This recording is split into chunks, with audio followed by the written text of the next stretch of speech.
Mich- Michelle and Asali, are you all ready to go? Yeah. Okay, so But we I'm will, gonna mute while should I stop video and stuff, or you don't need to, it doesn't matter? you can have your video on right now. All right, I'll just mute. Yeah, you can mute you both of yourselves right now. We're just gonna go exactly at 7:02. Michelle, you can just start kicking us off. I'm going to let the participants in, and we'll start from there. Good luck, everyone. Thank you again.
Hello, everyone. It's my pleasure to welcome you. I'm Michele Lynn. I'm class of 82, and I'm chair of the Regional Clubs and Networks Committee for the ABC, which is the Alumni Association of Barnard College. I want to encourage all of you to connect with the ABC. It's a great way to keep in touch with the college and meet alums you maybe knew in college, maybe you didn't. I'm going to put the link to the ABC in the chat so you can take a look at that when you have a moment and see ways that you can connect. And I'm really excited tonight. We have people here from the class, ranging from the class of 1952 to the class of 2019, and coast to coast from Massachusetts to California and lots of places in between. So I'm really happy to welcome you to this hour-long conversation with Asali Solomon, class of 95, about her latest novel, The Days of Afrekete, which I loved reading and hope you all did too. The format for tonight is that I will lead a conversation with Asali until about 7:35, at which point we'll open the floor for your questions. Appreciate you keeping yourselves muted unless you're asking a question. The Days of Afrekete, which has been called a feat of engineering by the New York Times. Asali is also the author of a previous novel, Disgruntled, and a story collection, Get Down. Disgruntled was named one of the best books of the year by the San Francisco Chronicle and the Denver Post. She's the recipient of a Pew Fellowship, a Rona Jaffe Foundation Writers Award, and the National Book Foundation's 5 Under 35 honor. Her work has appeared in O, the Oprah magazine, Vibe, Essence, the Paris Review Daily, McSweeney's, on NPR, and in several anthologies, including the Best Short Stories of 2021, the O. Henry Prize Collection. She's the Bertrand K. Wilbur Chair in the Humanities at Haverford College, where she is a professor of English and director of the Creative Writing Program. Asali, welcome. I'd like to start by talking about Barnard, and maybe you can just tell us how your time at the college impacted your writing career and perhaps this novel. Hi. So hi, everybody. It's really good to be invited here. So Barnard, I wrote, when I was young, I wrote, when I was in high school, I wrote some stories and things. And then in Barnard, I took a class, a creative writing class with Professor Elizabeth Dalton in the English department. And she just really encouraged me. A story I wrote, she pulled me aside and said, "This is your novel," right? Which was crazy to me because I hadn't thought like, oh, I'm going to be the type of person who's out there writing novels. Years later, I learned she had said the same thing to Edwidge Danticat. And so I really started to feel, sort of like, retroactively was like, oh my goodness, but she was just a huge fan of my writing and really encouraged me. Mary Gordon encouraged me, Talani Davis encouraged me. And I also would enter these contests, like the creative writing contest, and I would win or place in the creative writing contest. And later, sort of more recently, I became a judge of those contests, and I learned that like not tons and tons of people apply to them. But at the time, I just thought, okay, this really means something, and so this is something I have to keep going. That's great. So this book is clearly in conversation with other novels, and you just mentioned Elizabeth Dalton. I know that I read Mrs. Dalloway in her class when I was at Barnard. Talk to us about those other novels and your influences in creating this book. So the structure of this book is based on Mrs. Dalloway, and that is a very sort of mystical thing. When I started to get the idea for the novel, which basically in my mind, I just had this image of a woman talking on the phone to her mother. I thought, wouldn't Mrs. Dalloway have a good structure for this novel? And it came kind of out of nowhere because I hadn't read that novel in many, many years. And really only remembered the structure of it. But I found it to be just extremely, it's funny how like these things, you don't really understand how you're interacting with books until things come out of you in writing. And that was the case with that. More consciously, I thought a lot about the novel Sula by Toni Morrison, which is about two women, Sula and Nell. They are the most significant relationship in each other's lives, but they're never romantically involved. And over the years, students I talked about this with different students, and they'd been like, oh, well, what about this between them? And I thought, well, what if I wrote something that was kind of exploring this idea of these two women where their relationship is the most significant thing in each other's lives, and they complete each other and complement each other in these ways, and they actually are involved with each other. And the third book is Zami by Audre Lorde, which is her quote unquote biomythography. And in that, there's a figure named Afrekete who is Audre's lover, but another way of reading that in Zami is that she's also a representation of this culmination of a process of self-love for Audre. So I think like those three books are the ones that are most explicitly in the Days of Afrekete. And as somebody who studied literature, so I have a PhD in literature, and then I sort of pursued an MFA. It's like, I think about writing as a kind of like literature fan fiction, right? So callbacks to different books is like something that I find really exciting. And so that's a big part of this project. And what does that process look like? Are you referring to those other novels as you're writing? I mean, or are they just sort of in the back of your mind? What does that process look like? So the thing that I did with Mrs. Dalloway is I reread it, and it was kind of interesting because it's not, I wouldn't even say it's like on my list of all-time favorite books, but it's meaningful, I guess, to me in this way that I couldn't even properly articulate.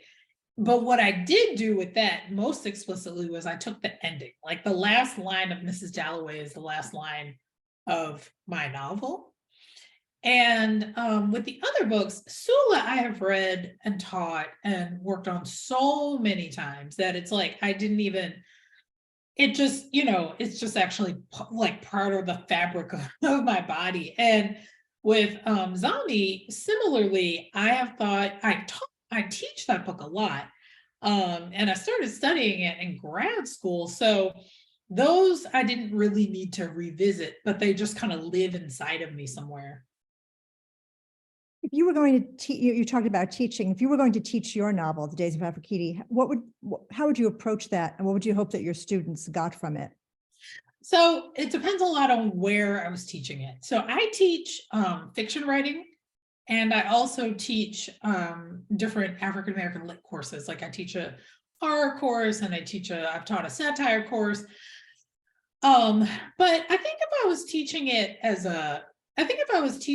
in a literature course, I think I would think a lot about different kinds of representations of Black women's subjectivity. And so that would be a course where you would read Sula and you would read Zombie, for example, and maybe read books about sort of different moments like college, like Drinking Coffee Elsewhere by ZZ Packer or something like that.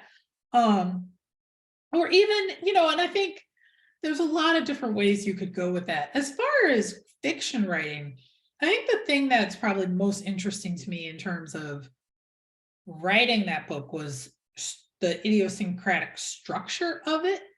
And so I think it would be something where we would talk a lot about how to structure a novel so that it's structured something more like memory rather than a novel, right? Because a novel has certain kinds of conventions, and memory has also conventions. And that's kind of what I was thinking about when I wrote it. And what are those conventions that you're thinking about as far as memory, as far as novelistic? So a lot of times there's a sort of conventional structure that's about, for example, a coming of age, and there's certain moments you drop into and you kind of have a roll call of those. But the way memory works, it sort of moves back and forth in time. So like maybe last year, I spent a lot of time thinking about that time when I was 27. And maybe this year, I might spend a lot of time thinking about that time when I was 32, right? Because it's kind of like what the present moment calls you back to different other moments in time, but not in necessarily a straightforward forward marching order, right? And then memory is always something that's interspersed with the current moment. But that's to say that it's not linear, and there's nothing really conventional about it. And what does your process look like? When did you start this novel? Where did the idea come from? What does that whole process look like from sort of start to finish? So I've written 2 novels, and the process was completely different. For this one, what was I doing? So I knew I had a year of leave coming up, and I knew I wanted to write another book. And there were a bunch of things that just sort of like coalesced together in my head, right? One of them was like, I was watching The Good Wife a lot, that show with Juliana Margulies. I was a huge fan of that. And so I was sort of interested in this like political marriage gone wrong.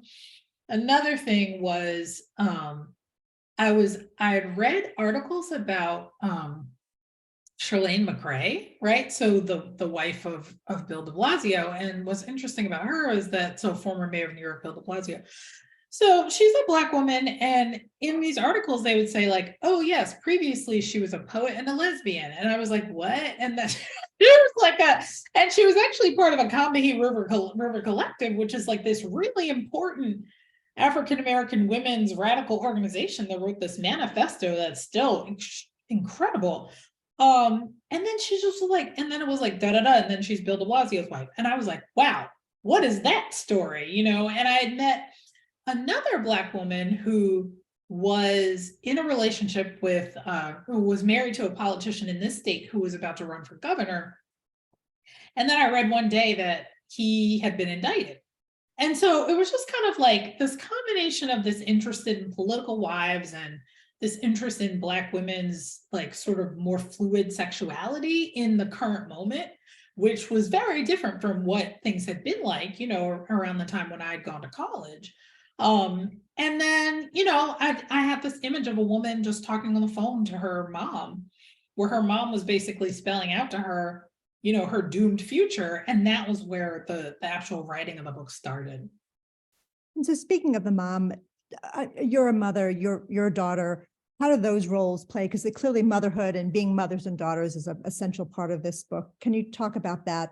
How your role in those relationships as mother and daughter, did they impact your writing and the content of this novel?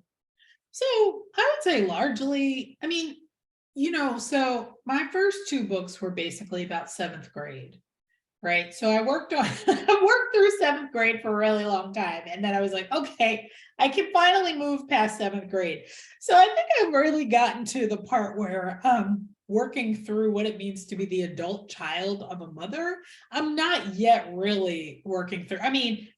Lizelle in the novel is a mother, and and it's sort of, that's definitely something that's a part of like a lot of her calculations. But a lot of her energy is still really daughter energy. And I do think that it's sort of interesting how it takes a really long time, or maybe it never happens, that you sort of reckon with the fact that you're the grown-up.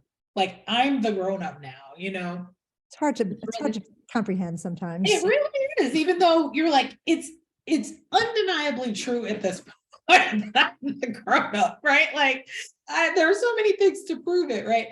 But I think like one of the things that the book is about the way that no matter how much authority you might have in your own home and your own life, there's still some way that you kind of become a child and you kind of become a daughter, right, in the presence of your mother.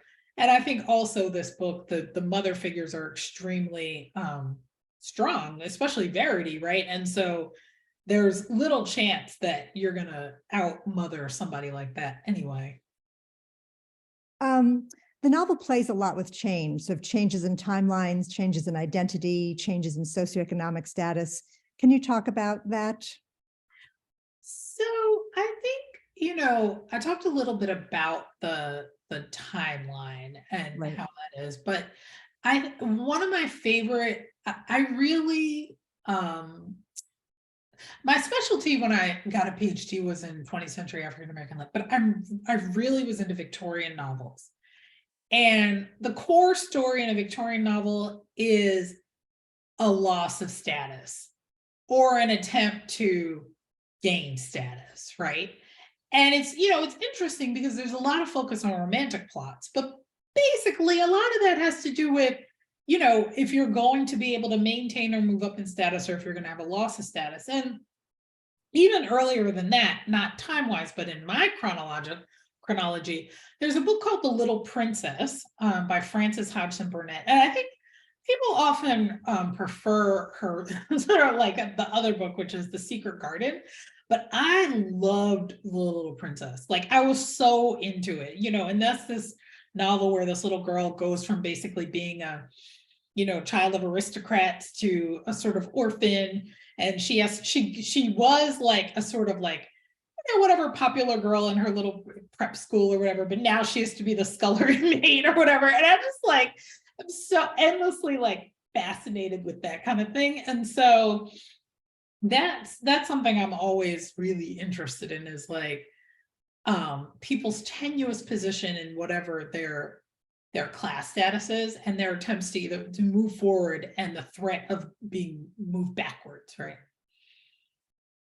So Bryn Mawr and Philadelphia both feel like characters in this novel. And I know that you're from Philadelphia and your other books have been set in Philadelphia. Can you talk about, your growing up there and how that influences the geography of your novels? Yeah, so I started out writing about Philadelphia just because I knew about Philadelphia. And I also, it was one of those things where the further I got away from some of the experience that I had in Philadelphia, the more interesting or particular they seemed. And I think particularly I started writing about the gap between sort of my life in a Black neighborhood in West Philadelphia and my schooling at a prep school on the main line, mainland Philadelphia it's a suburb, but it's special in that like the soap operas of the like the ABC soap operas were based on it. Like it's not. It's like so I tended to think of suburbs as like a more aristocratic place than I think a lot of people do, just because of that kind of thing. The mainland's like very particular. And so the sort of like disjuncture between my life and with my family, who were very particular, like my parents were Black nationalists. They were very they were very invested in teaching us about history and politics, and yet we went to this like sort of overwhelmingly white rich prep school. And so that was such a sort of like whiplash experience that I spent a lot of time kind of writing about that. And so that was part of it. But as it went, a couple of things happened. One is I started to notice the things that were very particular about Philadelphia that weren't necessarily the case in other places. And two, I read the work of Edward P. Jones, who writes about Washington, D.C. And Edward P. Jones writes about D.C. in a way to make it kind of mythic. And I thought, why not, basically I can, Maria Arias. I said, well, why not make it focus on this setting, because I can make this anywhere in a sense, right? Like I can talk about any kind of thing by focusing on this area and sort of making it mythic. And so that's what I've done. What are some of those particular things that you think are unique about Philadelphia that you've tried to incorporate into your work?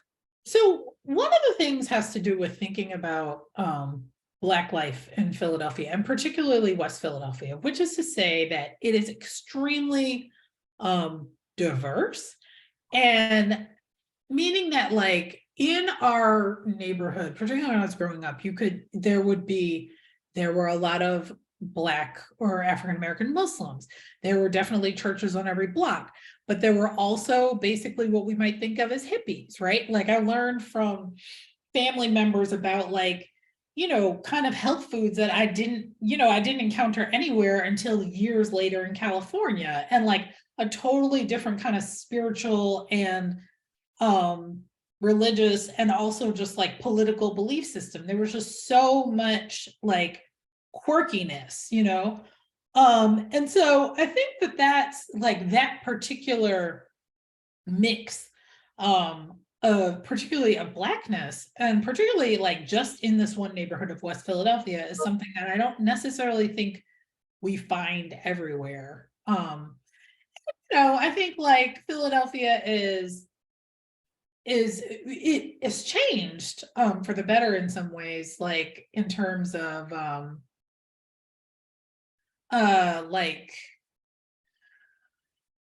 there's definitely more diversity here in terms of there are a lot of people from Latin America here. When I was growing up, it was sort of like Black, white, and Puerto Rican, all kinds of things, but not all this, so now there's all of this. But it was kind of interesting because it was a very Black-white city, and it was also very contentiously Black-white in this way. But just these sort of quirks that I think are interesting.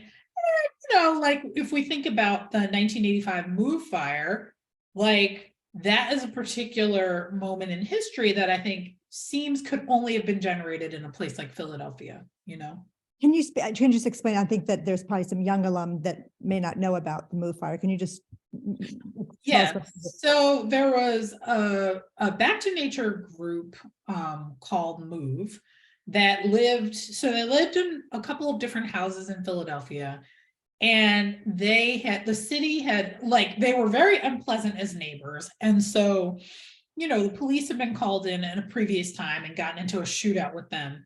And we had the first time of the shootout, we had super racist police commissioner, went on to be mayor, Frank Rizzo. And, a couple of people died, people went to jail, they moved to a different house, they were unpleasant neighbors again, they had like a bunker on their roof, and, there were a lot of allegations about the way they were treating children in the house. Anyway, the police decided they were going to go in and they were going to, I guess, try to evacuate the house. And they wound up setting it on fire and letting the fire burn, and 11 people died, including 5 children. Right? So yeah, that's the move story. So you mentioned that earlier that Philadelphia is primarily Black and white, and but now there's more of a Latinx community, and there's a character that, there's a lot of this, the novel is about microaggressions and racism and identity, and the Latinx character that's helping at this party, is that part of the newer Philadelphia, that there's the class issues among more than class and race issues among more than just the Black and white community? Is that part of the conversation? Yeah, I mean, definitely. Like, I think yeah, I mean, I think that there's that character, and then there's another character who's one of the political operatives, right? But I think that in terms of Xochitl, right? Definitely when I was growing up, there were not Mexican people or there wasn't a substantial community of Mexican people or Mexican American people. And I think part of the reason that character's in there is because when things were much more Black-white, I think there was a stronger sense that was also a class division, right? It wasn't always true. There were certainly always middle-class and wealthy Black people in Philadelphia, but there wasn't the same kind of like richness of possibilities in terms of what your ethical sort of like responsibilities might be, right? In the same way. And so I just really wanted there to be a moment where it wasn't necessarily the case that Lizelle was like the protagonist, where, it was like, we are questioning like her sense of integrity and her sense of how she treats other people as well. And that's something that she gains by virtue of increased privilege. So there are other themes are, sort of sexuality, racism, mental health, and I think you incorporate all those really without feeling sort of didactic or heavy-handed. Can you speak to those issues and why those were important to you to include in this novel? So I think a lot of that just actually has to do with me trying to report about what I think life is like, right? So there was actually very little in it that I put in there in order to make a certain kind of point. It's kind of funny because whenever I think about things I put in there, those are usually jokes. But in terms of issues being a part of the way, people interact, or the way that I think like hierarchy structure relationships between different people, those are things that generally just come as a part of, working with the characters and working with the story. You just talked about humor, and I think that humor is also part of it woven in. Is that something that is intentional? Do you feel like humor is an important part of novel writing? I mean, talk about that if you would.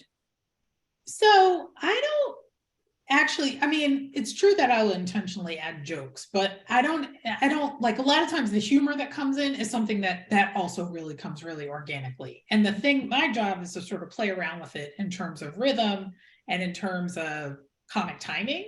But I think often when I'm sort of being humorous, I'm also doing something else, right? Like there might be sort of incidental humor in a certain kind of like social observation, right? And people talk to me a lot about how it works and how it provides a relief or that kind of thing. But to me, it's like just such an important and natural part of the way that I relate to life. And a funny story is that when I was at Barnard, I think it was the first thing I brought in for a workshop, I thought was this like very melancholy story. And the class laughed. And there was like a crossroads there where I was like, okay, I could double down and try to make sure that this reads as melancholy, but I kind of like that because it didn't mean that there wasn't something sad about what I had written, but it meant that it was also funny. And so I thought that was like a good bonus, right? And so I think from that moment on, I tried a little harder to actually like work towards that.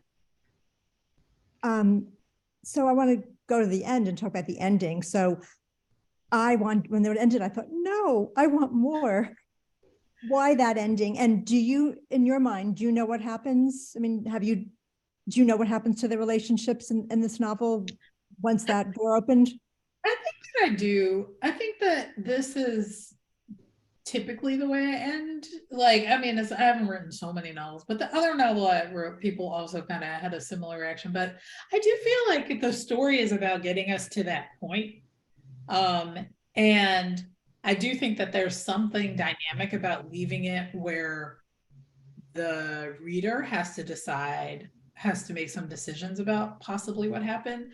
But it's weird because people ask me about it, and my feeling is like it's obvious what happens, but people don't feel like that. Do you want to tell us what you think happened afterwards? I don't think. Well, what do you think happened afterwards? I think that would be more interesting. Oh, I don't think everyone's interested in my opinion. I think if yours. No, mine doesn't have any more authority because I didn't write it. Right. So I don't know. I don't think that they were going to be together. But I also don't think the marriage was going to last. So I'm not really sure what I think. We can have that conversation when we open it up to the floor. Yeah, right. Were you involved in choosing the cover art? Only in that they sent it to me and I thought it was great. So that's artist Lorna Simpson, and that's part of a series that she did about she used images from Ebony magazine, right, to make these collage images. And so yeah, I didn't have anything I wish I could say I did, but I really think it's a beautiful cover, and I think it's really pushed the book into some places that wouldn't necessarily have been because they like to have it. Yeah, it is beautiful. What other writers are you reading now who inspire you? Let me think about this for 1 second. So I just did I just had to give a talk about Black humor and some of the novelists that it came up in that talk who I think in some ways are inspiration, like The Sellout by Paul Beatty and Friday Black by a new writer, Nana Kwame Adjei-Brenya, Kiesi Layman. I think, let me think about this. The poet Evie Shockley is also a real favorite of mine.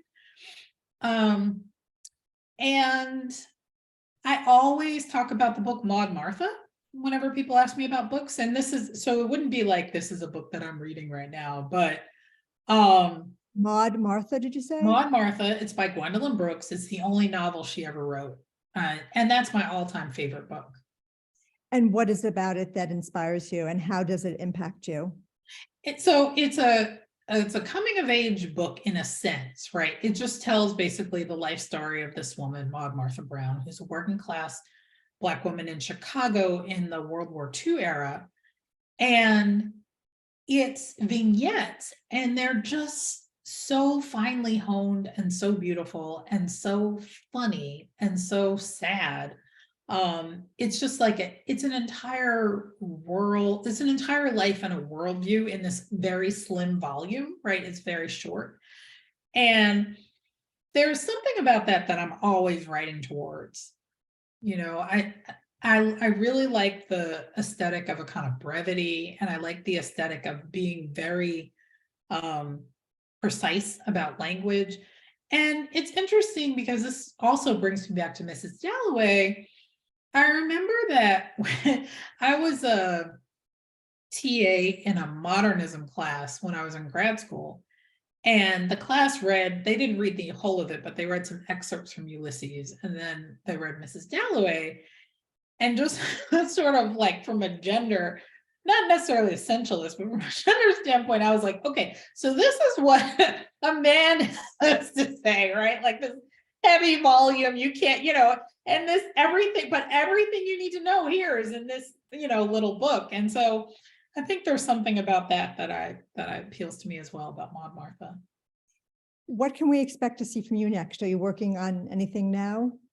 Yeah, so right now I'm working on short stories that I think will become a collection, but we will see. Is there a central running theme throughout them, or they're just stories that? I mean, the thing that's different about them than in the past is that I am writing about changes in this neighborhood. So I am writing about like the particular things that are happening in terms of thinking about like a gentrifying Black neighborhood in Philadelphia. West Philadelphia? Is that West Philadelphia? West Philadelphia, yeah. And then now everything one writes. I mean, there's a sense of this in Days of Afrekete too, but then everything one writes has a sense of like the end of the world also looming over it. So, West Philadelphia at the end of the world. And then one of the things that I found out a few years ago that I'm writing about is that Paul Robeson lived his last 3 years here. So he lived his last 3 years like up the street from where I lived my first 3 years. And so I'm doing a little bit of writing about that. Cool. I think let's open it up to the floor. And if folks want to you don't need to put your camera on, but if you want to put your camera on, if you just want to use your raise hand icon, if you have any questions, I would love to hear from all of you, whether it's about what you expected the ending to be like or questions that you have for Asali or any thoughts you have about the book. I'd really like to open it up and make it into a interactive book club. So does anyone want to start? Christine? Hi, and thank you so much. This has been fun listening to you talk about the story. I wanted to comment that I did the audiobook and I thought the narrator was wonderful. Did you have any, were you involved in choosing the narrator? I wasn't, and oh wait, no, that's not true. I was thinking about my other book. I had a bunch of options. I had to listen to these I had to listen to samples from different people, and I chose the person that I thought would be good. I have not listened to it, and people often say, "Oh, you should listen to," but like I find it anxiety provoking, or I feel like it would be really weird to listen to my own fiction being read. But I'm glad to hear that, because I actually did go through a bunch of sort of like samples of voices and choose the one that I thought would work the best. Well, you made an excellent decision. Thank you. Christine, did they play the characters or did they just narrate it? How did that work? It was just narrated, but the people who do this all the time are so good at sounding different when they're doing the voice of a different character. It always amazes me. And I completely forget that it's a female who's being a male and vice versa, because they're excellent at what they do. So it was really well done. I mean, the only hard part for me was the very beginning when the party is starting. So many characters are A lot to keep introduced. track of. Yeah, it really. Yeah.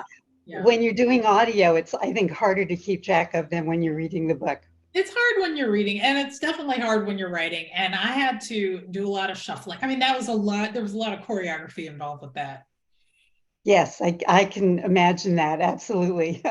But I really loved it from start to finish.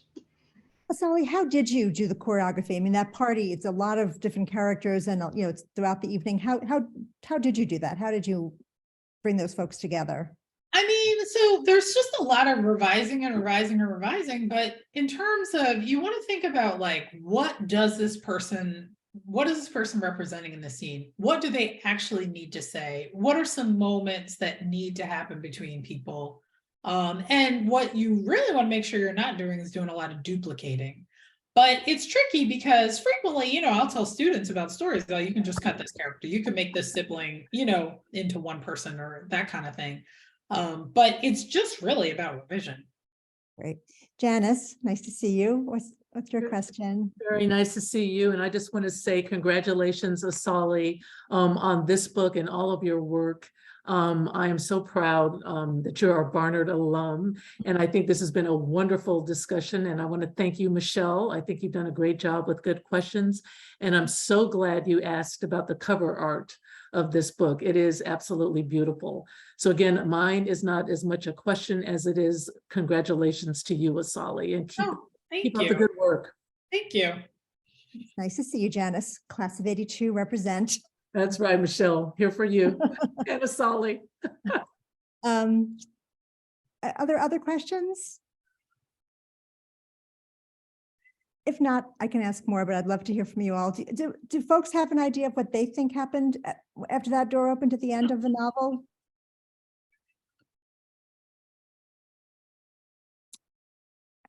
I will. Oh, Christine. Yep, me again. Well, I tend to be an optimistic person. So I like to think that Liselle and I'm sorry, Selena. what's Selena, yes, that they rekindled their relationship because very clearly she had had enough of her husband. And I don't think she was going to be with him much longer. And I think leaving the question about whether or not he actually did anything wrong or gets arrested by the FBI was really a very interesting thing to do, because politicians are so often put in situations where they may be interacting with terrible people, but they're not doing anything terrible. And it sounded as if that's what he was saying. You know, obviously we don't know for sure, but so I was okay with that. But I really wanted to see the two women back together again. Asali, I took a look at the book club questions that were put out by your publisher. And so I'll ask you one of those. It says, both Liselle and Selena experience a lack of acceptance from their parents due to their sexuality. Do you think Liselle's mother is more disappointed in Liselle for taking time off work to become a housewife or for her sexuality? What about? Yeah, I think that she would definitely more actively be annoyed with her for being bourgeois in this way, and not and not sort of like following her path in certain kinds of ways. But I think that as far as like her sexuality, it's more of a kind of resigned approach, because I don't think that like Verity has a lot of like really serious hopes and dreams about Liselle like getting married and or anything like that, you know, given the way that Verity's life has gone and given Verity's kind of like dour approach to these kind of things, you know. I hadn't thought about it. Have you seen these questions that your publisher put out? No, I really haven't. I mean, I think I read over them, but I haven't seen them because I've not seen I don't think I've seen an edition that had the book club. It's online. Okay, yeah. And then it says, what about Selena's mother, and how did the characters suffer from feeling unaccepted? So I'm sort of curious about your thoughts about that. So that's different, right? So she definitely gets much more, especially her mother, is like a more disapproving force and is more into certain kinds of propriety. I think than Liselle's mother because of the, you know, because of who she is. And I think that like that does play a role, but at the same time, I think that Selena's on a journey that includes, you know, both a kind of hyper empathy and a kind of and struggles with mental illness. And so those things really determine, I think, more of how her life turns out, I think, in some ways than her mother's feelings about her sexuality. Thanks. Rebecca?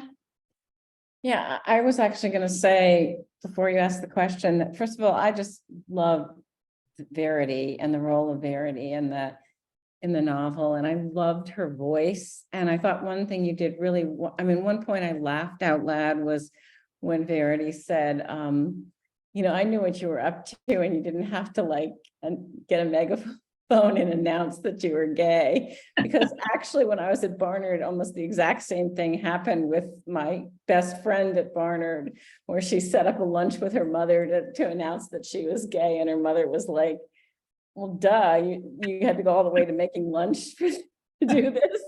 And so that was hilarious. And I also love the way Verity's voice jumped back and forth so that suddenly Liselle would say something that sounded like Verity. And at least one time you're like, oh, this is my mother's voice. But at other times, Liselle would say things and you would go, well, there's Verity again. So I thought that her voice as a thread throughout a lot of the novel was just really well done and so appealing. And those were the times as a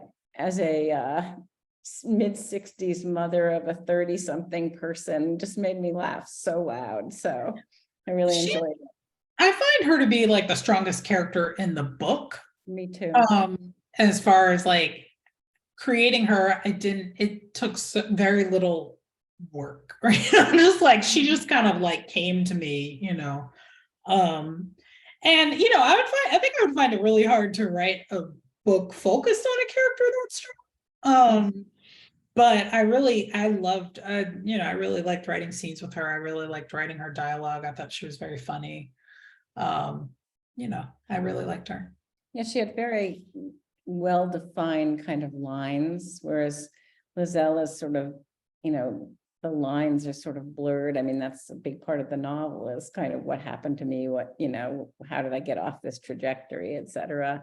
But Verity's lines are very distinct, and you can kind of go, that's Verity again. And I thought that was, you know, very, very appealing, but also worked very well in the novel. Yeah. Thanks, Rebecca. Christine?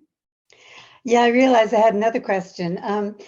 Did you think about developing the character of Patrice more? Because I kind of wanted to learn more about him. And or is that going to be a sequel? I mean, there are no sequels. There are no sequels. Not really. I kind of liked, I mean, the thing I liked about him was that he was a little bit of a cipher. And I think that, like, when we think about kids that age, maybe particularly boys that age, like, that's kind of what they want to be. You know, they kind of want to, you know, drift in and out and be left to their own devices. But I liked, I thought he was kind of funny in the moments where he appeared, and the kind of things that Lizelle would think about him. And, you know, she's always thinking about trying to calculate her effect on him. And, you know, there's in the scene in the beginning when she's talking to her mother and she's realizing that, like, she wished that she hadn't gone to her mother for help. She's hoping that in the future she can be a better, you know, a better parent when Patrice comes to her for help. You know, she's always thinking about him. But I think that there's also something about these middle-aged adults still trying to figure out who they are. And so, I mean, I think that's a great irony about parenting, is that it presumes that you're very settled in who you are and what you want and what your goals are.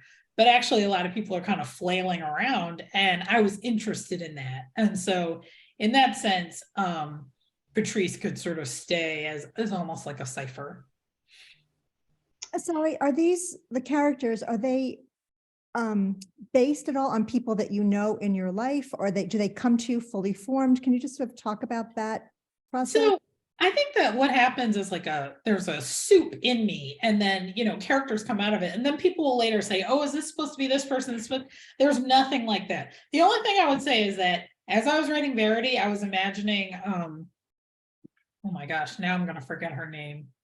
There's an actress, Jennifer Lewis. I was imagining the actress Jennifer Lewis, right? Although I don't know anything about her, but I was just like, imagining if there was a movie version, I would want her to be in it. And then I think that, like, I do know a sort of a politician in Philadelphia who, whenever he goes to address a crowd, he sings. And I took that for the Reverend Chris, but everything else is just, like, you know, characters that came to me, and I tried to work a little bit more to make them real. You know, certainly there are things that people have said, that kind of stuff floats into it, but not anything that direct, like, oh, this person is based on this person, you know. I'll ask you another question from your publisher's book club questions, and that is, do you think that Lizelle or any other character in the book is in denial of her authentic self and self-interests? Oh, yeah. I mean, that's basically a rhetorical question. Like, a lot of them are, right? I mean, certainly she is. I think Wynn, the whole idea there, right, is that, like, why did he even get involved in politics? Like, that wasn't something that was, like, you know, key to his, you know, I guess that's just more of a vanity project. I mean, I think a lot of the characters in the book are in denial about their authentic selves, and they're trying to figure out how to achieve some sense of stability and success, and maybe comfortable, at least for a while, with putting aside their authentic selves. Marco Polo, is that you? That is me. Hi, Sally. Thank you again for this engaging conversation, and Michelle as well. You kind of covered this a little bit, Sally, but you mentioned Jennifer Lewis as playing one of the characters. But if your novel were to be a film, what other actors, actresses you would choose to play each character, or a few of those characters? You know, I've been very slow about trying to figure this out. The only other person I feel like Selena could be played by Janelle Monáe. That's the only other thing yes. I know about it. I mean, and let me know if you have ideas. I mean, there's nothing immediately forthcoming. There's a possibility of it being adapting, like that's possibly in the works right now. But yeah, those are the two characters I can see. And then I've thought about the rest, but I just really haven't been able to come up with anything. I'd like to think about who would play the FBI agent. Sometimes I think that's like a fun thing to think about. So there Awesome. has been interest expressed in. Yeah. That's exciting. We'll see. I mean, most things don't get made, but it'd be interesting. So there's a lot of examples in the book of sort of unconscious bias and microaggressions and racism. And I'm wondering, are those things that you've experienced or those things that I'm wondering sort of how much of your life or how much of what you experience do you incorporate into your writing? Most writers probably do the same thing. Maybe they don't, but I always feel like the only things that actually happen to me or usually are like the boring things, and so none of the interesting things happen to me. But no, you don't have to go too far to make it. Like, I've certainly experienced, my fair share of microaggressions and all kinds of real frustration associated with racism. And what I tend to do in books is like put things in there that I think will be, catch people's attention and be kind of thought-provoking. And I think like one of the sort of themes of microaggressions that I like to think about in fiction is a big part of that is gaslighting. So that when someone says something to you or something happens to you, you're not totally sure what's happening. And that's actually part of it, right? That sense of uncertainty is actually a part of what makes it so unpleasant, right? So the relationship in college is set in the early to mid 90s, and LaSalle gets a B- on a paper for the premise that two Black women could remain together romantically. Can you talk about that in terms of how the LGBTQ plus community and mainstream understanding of sexual identity have shifted since then, and sort of how you looked at, was that 30 years ago, 30 something years ago to today, and how you made that distinction? Well, I think that there's that line in that, where they're talking about these different novels by Black women that basically foreclose the notion that two Black women could be together, really. And I think that but definitely like the mainstream understanding of the possibilities for just queer relationships as, long lasting and fulfilling and that kind of thing has shifted a great deal. And I think that, but at the same time, right, we're in a moment of this tremendous backlash, which is kind of interesting. But I do think that, like, in terms of looking at like African-American literature, for example, or African-American literature by women, it's a much different landscape in terms of women's sexuality and queer sexuality and that kind of thing. And so, I mean, I suppose even in the face of the kind of like really horrifying backlash that we're in, there are certain things people cannot take back, right? And that's one of them. That's a sort of greater community acceptance. That being said, I go to a barbershop, and the kinds of things that they say in the barbershop about, about queer relationships, about women, like it's sometimes you still feel like it's like 62 or something, right? The aunt that gives money, where did she come from? That, she thought she loaned money, but she's not going to get it back. Where did that aunt come from? Where did she come from? I feel like I've met people with that kind of like demeanor in the past. I can't like name a person, but I definitely feel like I've met people who are very much like that.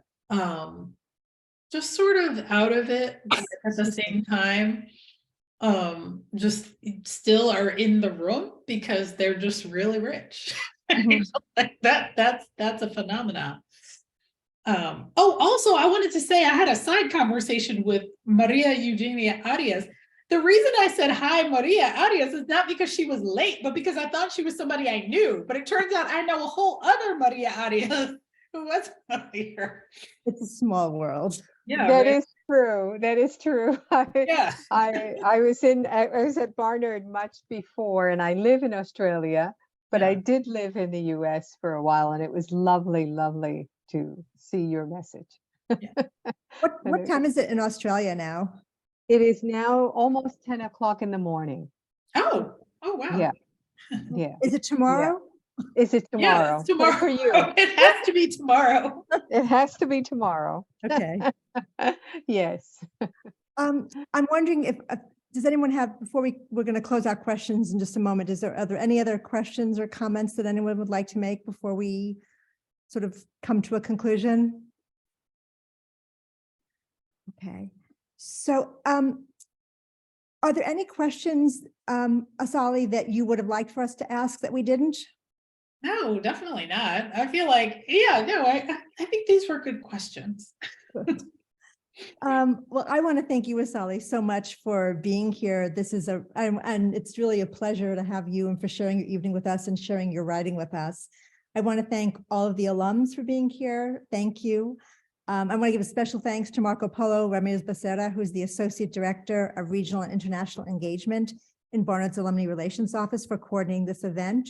We will be doing book club events like this once each semester.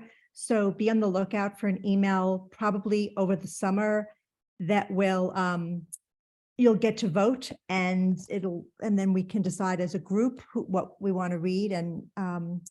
And then I just put into the chat the link to the elections for the AABC. Those elections are happening now.